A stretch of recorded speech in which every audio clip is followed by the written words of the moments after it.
ring runs in there, and on this piece here, from here on out is the burl. This is the tree part. The red doesn't go into the burl very often. And this what you're looking at there is the whole tree is like that. Fellow brother, I have a friend from Westchester, and he was in a park down there, and got a disease, and they cut it down, and that mark I had on there, this is what I got out of it.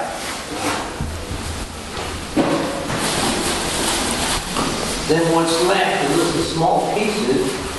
You can make things like this, like this.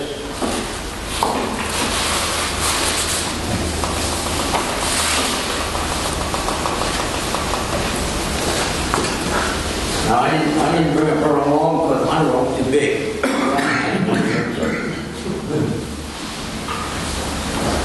Did you pour these or were they? No.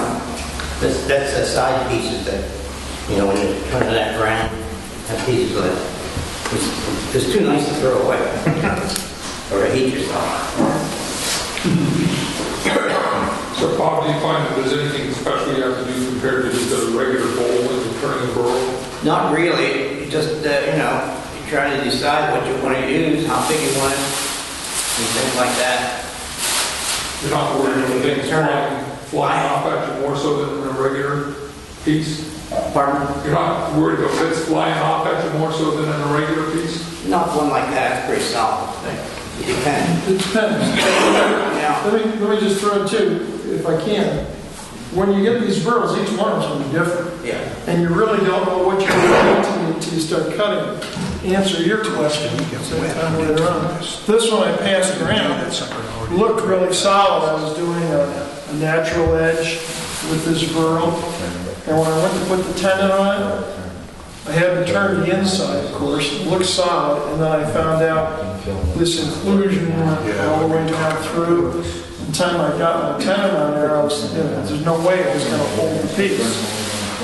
So what I did there is I left the tendon sort of strong, and then I took blue painter's tape. I had the chuck on it, took blue painter's tape from the chuck, and just put it all the way around. And then I put tape around the chuck to hold all the ends, and I put tape around here, and then it turned fine. But I was trying to be very careful because I knew there wasn't a lot of strength in the bottom of this, but it was such a pretty piece, I didn't want to give it up. You turned that with the outside on the bottom, right? Yeah. The tree side was... This is the bark side. Oh, that's it's the a natural edge bowl, so okay. This is the inside of the tree. Okay, now Bob turned it the other way, right? Bob turned it, the one he passed around his turn. Yeah. Eventually, like this. You go on one like that, you can go either way. You can go natural edge or not. Like you can do a conventional bowl like Bob has there. I haven't done much in burls, but every time I've looked at them, I thought, I hate to screw this up. But on the other hand, I never know what I should make the bottom and what should I make the inside of the bowl. Sort of like any piece of wood, but yeah, you have to decide what you want. Sometimes the tree tells you what it's going to do. I think with this one, it would have been very difficult to make a conventional color because of the bottom color and shape. For some reason I remember hearing something in the about maple safety. family, so that's the sugar in there gets red like that. And it's That's going to a stay? mark. UV will take it. Also, you can turn that around. I can make a bowl with the red spot Sunlight. and have the lighter top. Get them brown. I have a couple like that. But I got You said you turned that wet, so green. Correct. been downstairs. It's real. If that had been me, that would have cracked 5 different places. Sunlight. Is the fact that it's a burl, that it's not moving? That helps. Yeah, it's. Well, you feel the shrinkage around the bark where it shrinks the most. Between the bark and the It's indented there a little bit. I think that's why he said he died. I just got that Friday. It's been cut a couple of weeks, I'm not sure. Burl don't you still move as much as there's a piece of wood or log would move. Because the weight is running in all different directions. It turns 4 pieces out of In a large piece like this, I would normally rough turn it, leave it thick, let it dry for a few months, then go back and turn it. But since this burl, because of the way the grain pattern is as stable as it is, other than the fact that it's got bark inclusions and stuff that's maybe make it explode, you don't have to. All these would turn, grain and just turn to finish. Well, what's the optimum moisture content of a piece? Would you could consider it equalized with it? Is it around 12, 10, 12? Yeah, it depends on the species, but 10 to 12 is dry for this climate. I usually weigh them, and then when it stops losing weight, drying up. Yeah, and then it's going to be, at that point, it's going to be 12, 15%, less than 15 probably, definitely. And maybe down 12 or 10%. Furniture making, you want it to be about 6 or 8%. Yeah, well, floors too. When they put the floors in our place, they wanted those around 7 to 8% to put them in. That they waited a couple of months for that. Yeah. Ron, you want to talk about what you do? How do you decide what to do with this? I don't know where this cherry girl came from. I got it over in New York from Sandy Nelson. She used to be a member here in the club. She had some walnut. Larry Walsh and I went over to pick up some of that, and she gave us this burl. Looks like the trees on this side. This thing's been sitting at my place for 2 years or more. I don't know how long it was cut. It had all sorts of twigs and branches growing out from it. I trimmed a lot of it off. And I'm not sure what I'm going to do with it. I think I'm going to try this to be the bottom. And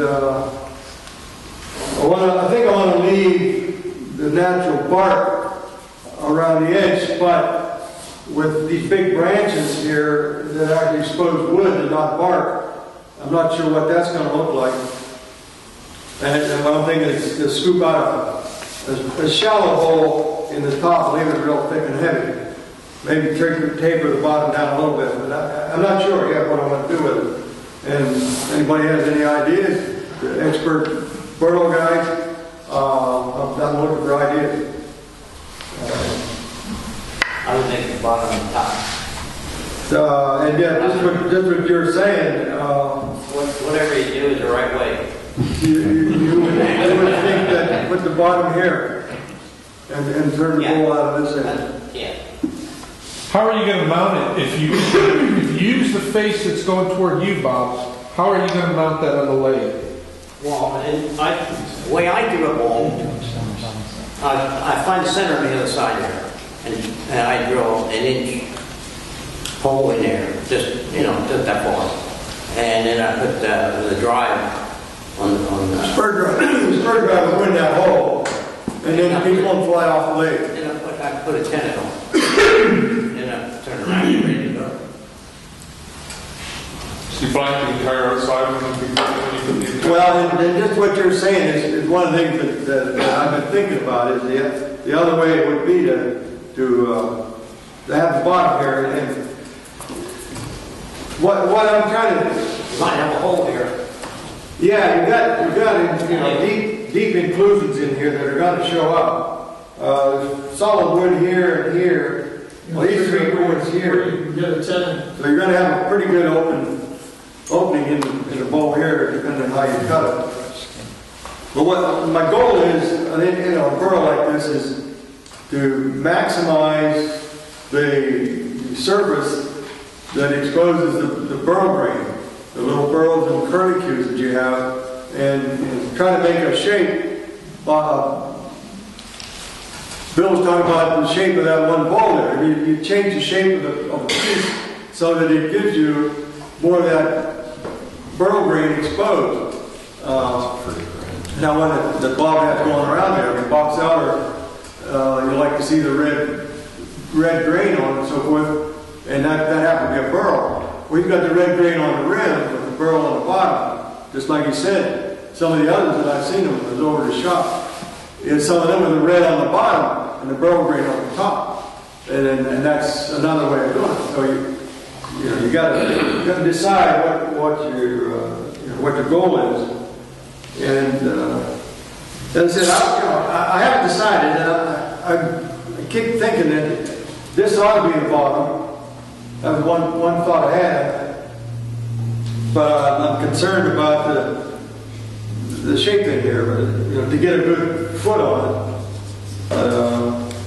I've turned some bigger pieces of this way off center. In fact, I just did one for my son, a piece of sugar maple, and it was really at an angle, and I managed to get it trued up and whatever. I think I can handle it. So you're going to bring it back and finish next month, or you will? Probably not next month. I think that's a good idea.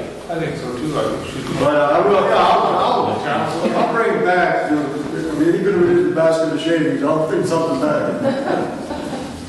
I'll get something out of it. And natural edge burls, like some of the smaller ones Bob has, and some of the big ones he's done, are beautiful. I think with the burl, the natural edge is really cool. Now, I didn't choose to make any of these natural edge, and part of that was what you have there, how do you do it? So I ended up making that the bottom of my burls, and the wall side the top, just because of what I could see. I only had to guess what was inside, some of this. Well, yeah, that's good. And I also wanted to make this kind of, that was the log, if you will. The shape of that Here's was the middle, and here's the outside of the burl. And I hated to cut away so much of the burl, but in order to, I thought to get the, I just thought. Not that you're going to end up here when you try to do something. You're going to have a void here that he's got there with that wavy edge on the edge of that. You're going to have the edge of this thing. An opening in here, there's wood over here, there's wood here, there's an opening here. It's hard to tell what's going to look like. Where in this case, you're going to be able to get a pretty reasonable rim here, and just keep bringing this down and you get a nice shape to it that exposes a lot of the burl grain. That might be the way to do it. So I'll take it back and decide what to do. But that's what that's probably what you've got to do. And I had some burls sitting over in my place for a long time before I had a smaller one that I finally. I think I talked to Bob about them, trying to get some ideas. You need to talk to people about what would you do with a thing like this, and get some ideas. Well, my first thought, I put the bottom here, and then, maybe you could do it this way, and just discuss it, think about it. There's no right way to do it. You get all sorts of different pieces and different appearances out of it, the way you look at it. And with what he's got there, he's going to end up with he's doing end grain turning, rather than side grain we normally do. But he's taken and he's got the tree, and he's going to be doing end grain with these rolls. These were, let's see if I can match them up again.